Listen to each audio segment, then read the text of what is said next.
I love dirt bikes a lot.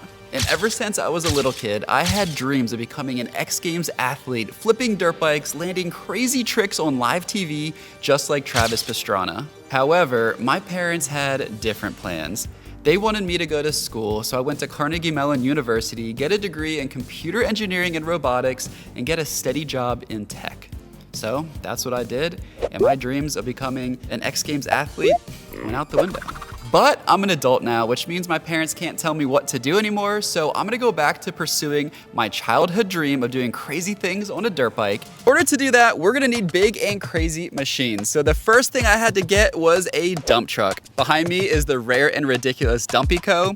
We use this to move dirt from one location to another. Because as it turns out, dirt is actually surprisingly expensive.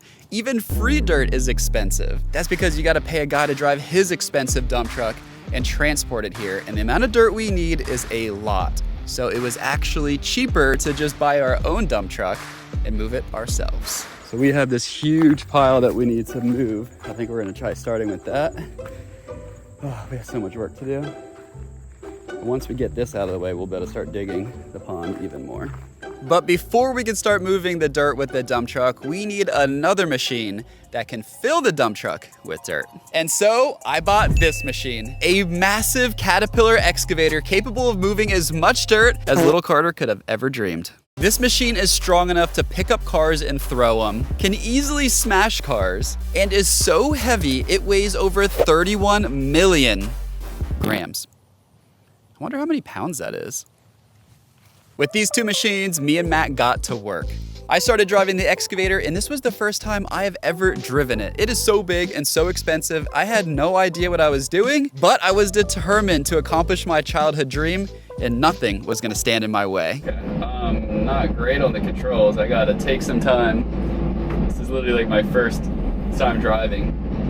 So it's gonna take me a minute to relearn these things. It's been a long time since I spent time in one of these, and this arm being really long definitely changes things. There we go, that was better. I slowly got better at driving the excavator, and Matt slowly got better at driving the dump truck. We started to almost look like we knew what we were doing. Until I made a dangerous mistake and slid the giant excavator into the pond, almost totaling it. Well, we got the thing stuck as I was about to literally park it. Maybe good thing we did move it and that didn't happen overnight. Luckily, our neighbor is a YouTuber who drives one of these every single day, so we called him and he came over within minutes. And I'm so thankful he did that, because this machine would have been stuck at the bottom of this pond, flooded by tomorrow, completely totaling it. He was able to get it out, just barely. That was a close call. I was like, call Chris. I was like, call Chris. Just go, Chris. I was like, we gotta stop right there. After many weeks of hard work, long hours, late nights, and a few dangerous mistakes, we have moved so much dirt here to the backyard. But now it is time for us to actually start shaping it into something interesting. And to do that, I'm gonna need to buy yet another machine. And that is why I got this machine. It's called a skid steer. It's kind of like a bulldozer, and it's perfect for shaping the dirt into jumps. We are making progress. We got it all drained and scraped clean, all the water drained out into the grass, but it is still a little sloppy and muddy. I mean, even just walking on it, you can see it's pretty squishy.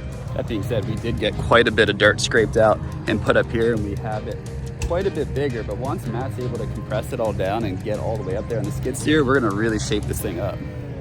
A huge success. I can't believe it's up here. That's so cool. Okay, well now that it's here, I guess I could try to drive down and start grading some of this, but it is pretty wet. Hopefully it's not too steep. Maybe I could just go straight, bounce through it, and then I could start doing laps. That would be really cool. I am now about 8 months into the project, and we finally have our first jumps taking place. I am so excited, so we're grabbing the dirt bike and we're about to ride the track for the very first time. Oh, yeah. At first, the jump started small, but so did my skill level. I mean, you can't just go for a backflip your very first day, and I'm glad we did, because I had some crashes. Oh, I think I did that one good. Oh, shoot. Ah, Steven, ow. Ow! Help, get it off, get it off, get it off. Ow, ow, ow. Ooh. Ow. Shoot, I took that one at the wrong angle. Ah. Ouch. Oh, I pinched my leg so bad, Steve. Ah. I crashed so bad, my leg. Ow.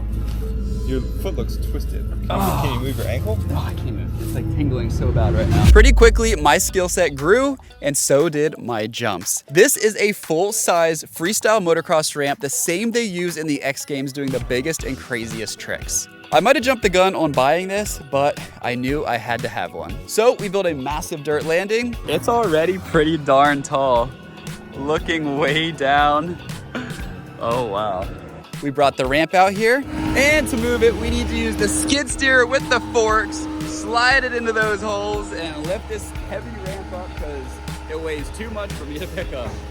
It's pretty heavy, it's solid metal. And we saddled up and tried hitting it for the very first time. Things are really starting to come together, and it's really starting to look real.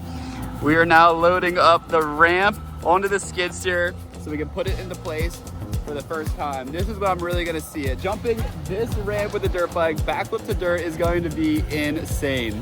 The boys are testing it out. They're professional stuntmen and professional motocross racers, so these guys know what they're doing. Oh, and that's Matt. Looks like Matt is really thinking about it. He might actually hit this to dirt before I do, which is pretty wild. Here he goes. You gotta hit it. Oh! Matt just hit the rim. Woo! That's awesome. It's like, it doesn't even feel like you're leaving the ground. It's so like smooth. It's just, yeah. I think I'm ready to try it. I've seen everyone else do it. It's gonna be my first time hitting this ramp to dirt. Woo! Oh! I flew on that. I launched. Woo!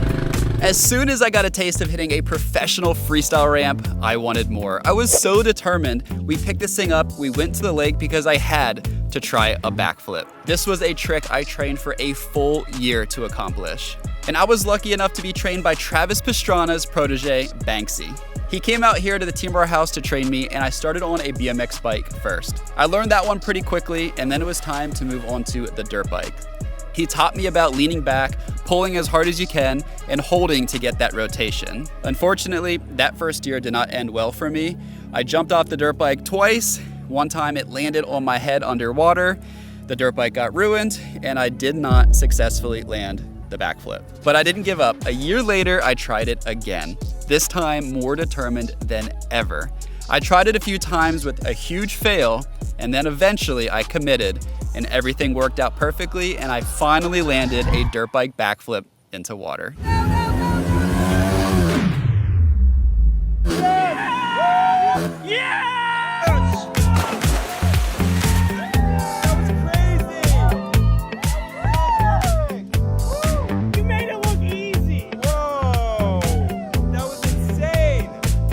I finally did a backflip on a dirt bike. This is a huge milestone for me, which means the next step, I can start training to go to dirt. So I thought I was ready, so we moved the dirt bike ramp back out here to this jump to try to land the dirt bike backflip to dirt. I was so determined to be the first YouTuber to land a dirt bike backflip, and beyond excited to be doing it in my backyard. If you guys have been following me on my channel, you know exactly how this one went. I did a couple test jumps first, and then I went for it. This was the biggest fail that I have done in a very long time. Here we go, this is it! I'm ready, you ready? First backflip to dirt, man, here we go.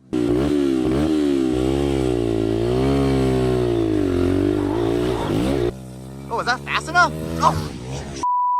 Cut it!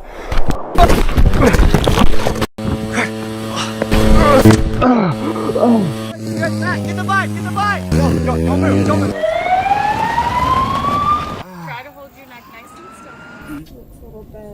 Alrighty, so we're gonna have to get you onto the stretcher here, and we're gonna get you in the ambulance, okay?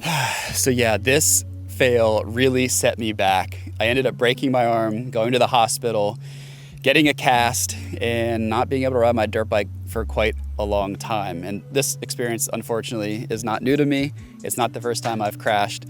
Breaking my arm in the process and being that much further from my dreams of doing rare and ridiculous stuff here in the backyard of the Team RAR house. The dirt bike track is coming along better than I could have ever imagined. I am quite literally living my childhood dream, and if you guys are interested in seeing my progression with riding dirt bikes, doing crazy tricks, make sure you subscribe right now because I am not stopping, I'm only getting started.